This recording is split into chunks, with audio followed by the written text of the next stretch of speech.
Good morning. Today on Wonky Cottage, we are going to have a walk around the garden, talk about what's currently happening and what's coming up. So while Phil is washing the Jeep, grab your beverage of choice and let's go for a walk. You know it's spring in Wonky Cottage when the fountain comes out. We are coming up now to the main bed at the cottage front. The daylilies are growing lush and green. They will need to be split this fall. Eventually, we'll have a full lower level bursting with green and orange. The upper level of the main bed has been stuffed with bulbs which are slowly making themselves known. It's been a cold spring, so everything is a little slow this year. Iris, dahlia, glads, several varieties of lilies, with a few marigolds and petunias tossed in for spots of color. Our lavender made it through the winter. I'm so happy to see it come back. And the native prairie sage is back too. It's our clock. When it's up, we're ready to plant.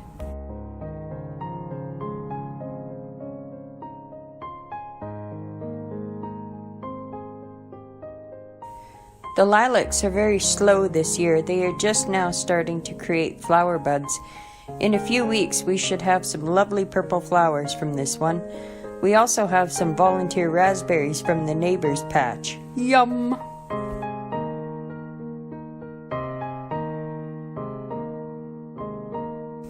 Closer to the back of the upper bed, we have a coleus we are reviving, and the flower tower my dad made for me, petunias and grasses in it this year. We also have a bluebird clematis we've relocated that's coming along nicely.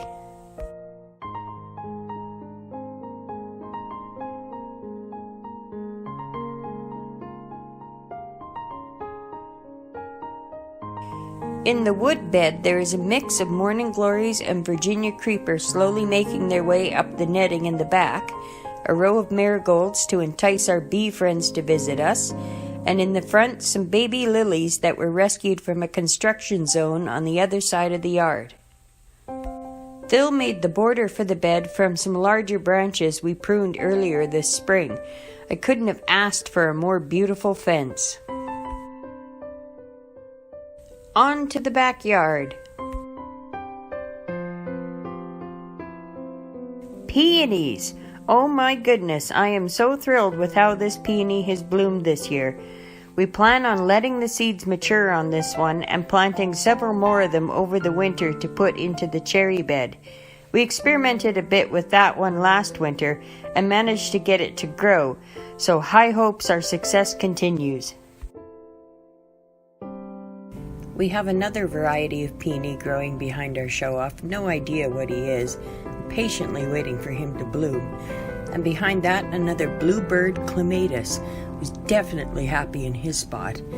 He will eventually grow his way up over the lattice here, and we will plant another one to help him cover the other side. And that brings us to Sophie's garden. A repurposed water fountain. We have some exotic veggies growing for fun. Watermelon radish, rainbow Swiss chard, and purple carrots, which are just starting to peek out. Let's hunt around and see if we can find one.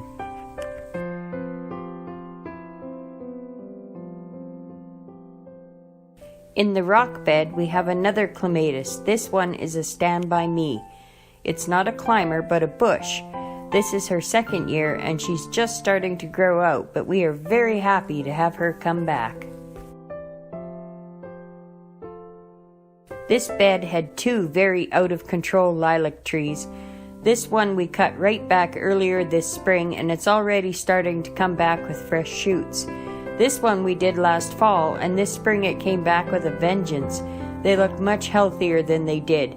Next year, this one should flower.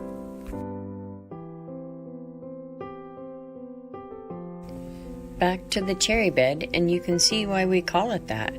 We have a lovely older cherry tree that has sent out a number of shoots. The long-range plan is to have this whole bed full of cherry trees, peonies, and lilies. It's made a great spot to hang the birdhouses Phil has been making in the wood shop. And in the back, we'll plant some valiant grapes for greenery.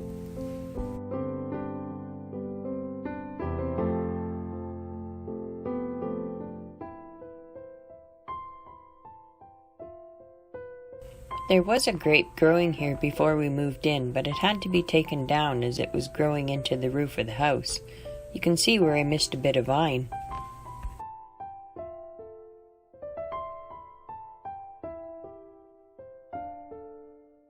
The other half of the cherry bed is going to become a pollinator garden. We have some flowers and bulbs to plant out here, and together with the strawberries, it should make a nice diner for our birds and bees.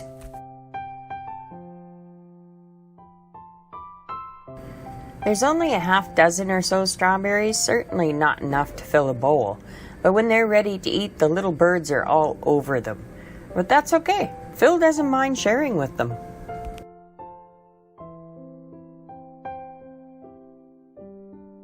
Turning around again, we have one of our newer beds in place. This has a couple of petunia towers made from chicken wire and tomato cages in it. We topped them off with a hybrid variety of petunia called Galaxy, and the flowers are stunning. In front is a row of yellow marigolds. We plant a lot of marigolds around the yard, as mosquitoes cannot stand the smell of them. Maybe it's a wives' tale, but if there's even a slim chance we can keep those suckers away, we'll try it. We upgraded our fire pit finally, which is fantastic. We have a fair amount of wood to burn. Beside the fire pit, we have some volunteers the birds planted for us. I can't be sure, but I think this is a red elderberry. He seems to like this spot, so we are leaving him here.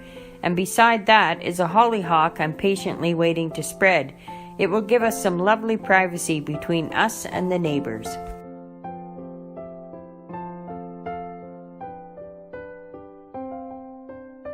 This is my second favorite lilac in the yard. It's a Japanese ivory silk lilac, and the flowers are a very light pink, almost white. It has a powerful scent, and since its pruning last year, it's just been doing fantastic.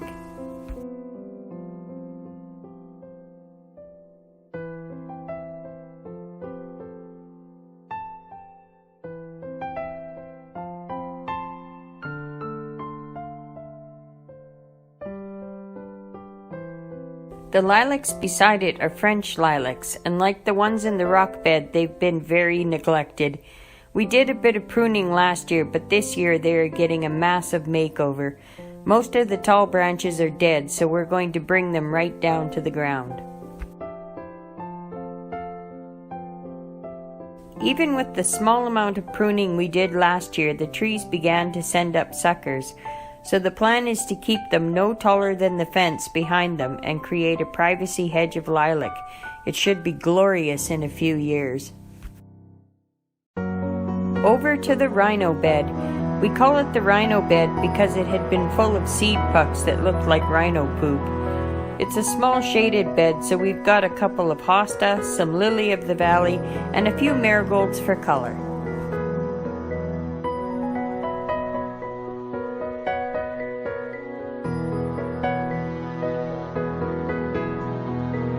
Another French lilac that's past its prime. Good thing we own a chainsaw and a new fire pit.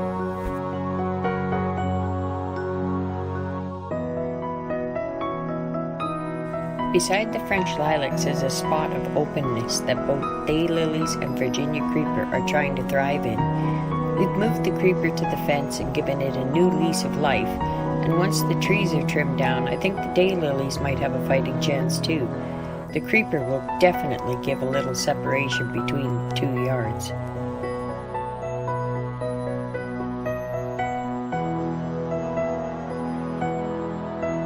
And finally, another little French lilac. This is one we cut down to the ground the year before. I didn't really expect it to bloom this year, but nature can surprise you in happy ways.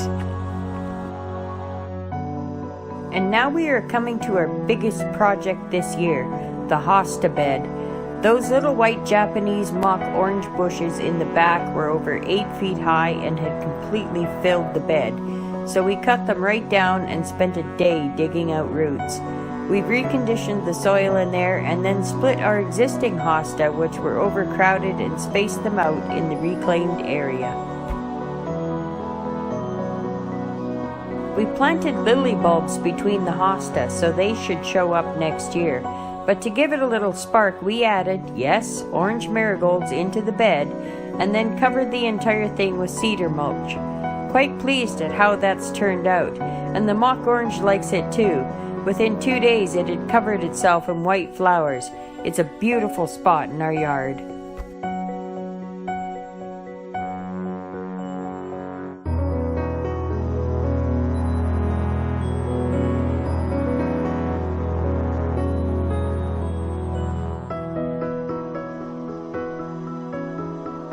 This little shrub is Asperia japonica. It grows well in rocky soil, so the hope is it will spread underneath the stairs to the upper deck. So far, so good. It has beautiful flowers that should come out in a month or two, so watch for that on future videos. And here's the reason our deck construction is now into year 2. We have robins. We need to wait for the eggs to hatch and the little guys to flock off, but we can be patient. We love sitting in the backyard or on the deck and hearing all the birds chirping away. Off to the front yard. Get your hard hats on. We're entering the construction zone.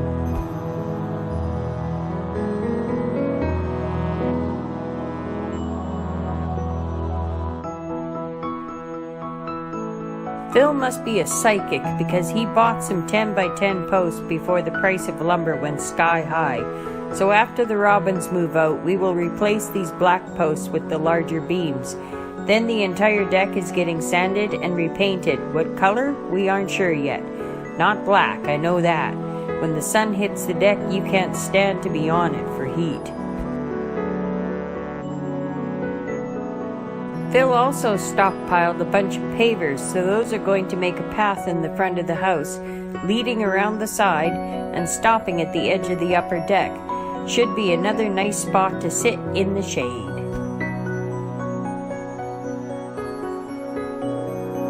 This is another mock orange, about the same size as the one that was in the hosta bed. It too needs to be cut down. There is a lot of dead going on in it, and it won't flower unless it's been tamed back a bit. It's also taking up a lot of flower bed that we would like to use for tulips, so this summer it's going to get a massive pruning.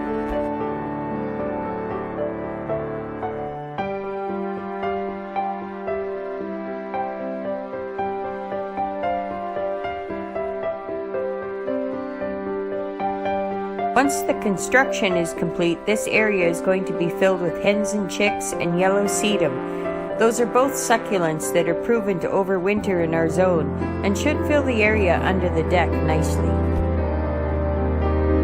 This section is going to be expanded outward and filled with tulips, lilies, and daffodils. The pavers will create steps in here as well. Once it's complete, it should be visually stunning if I do say so myself. This is all part of our 7-year garden restoration plan, and we are just starting year 4 now.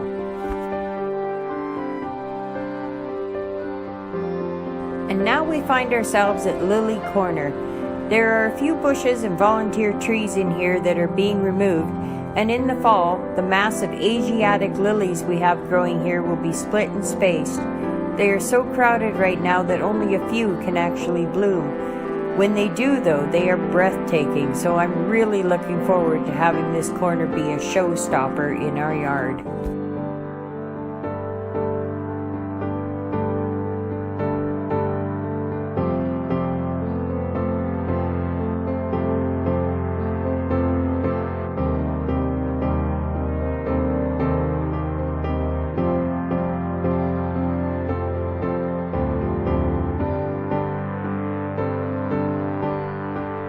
This is the rabbit bed. We are working on filling it with perennials, but still at the stage where we need to add a few annuals just to give it some filler.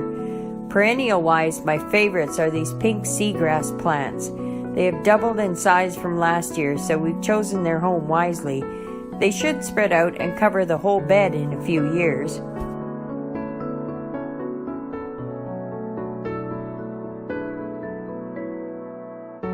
At the back we have some soft conifer thing. I can't for the life of me remember what it was, and of course did not bother to keep the tags. I do see it has flower buds on it though, and it didn't have those last year, so I'm keeping my eyes on these ones.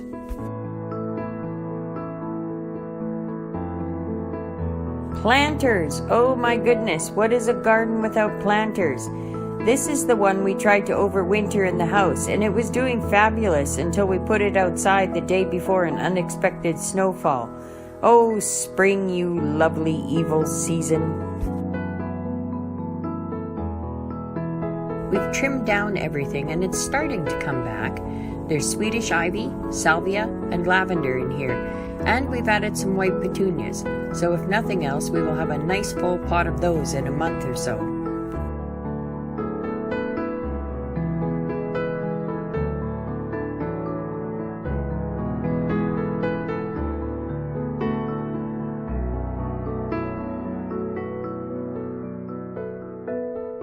On the other side of the step, we have a planter with purple fountain grass in it, with more petunias, and then we move into Hospital Row, where a number of plants are getting trimmed down and given a little extra loving care as they are struggling a bit. Hosta, geraniums, who knows what ends up out here. The geraniums won't stay long, they all got haircuts, so they are just hanging out for a bit while they bush up.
This is a great planter we did on May 2nd, and it's filled out amazingly. And this one has a geranium we overwintered, plus some Swedish ivy we rooted early in the spring, and there's a few morning glories that were started from seed.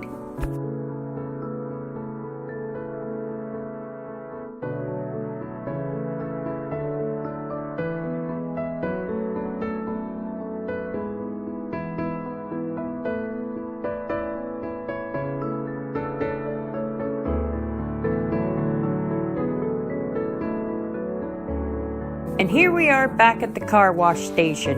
Phil has almost done the Jeep, and I think that means the tour is over. We will be posting one of these every week, so be sure to like and subscribe and hit the little bell so that you know when the doors to Wonky Cottage Gardens are open again. Till next time!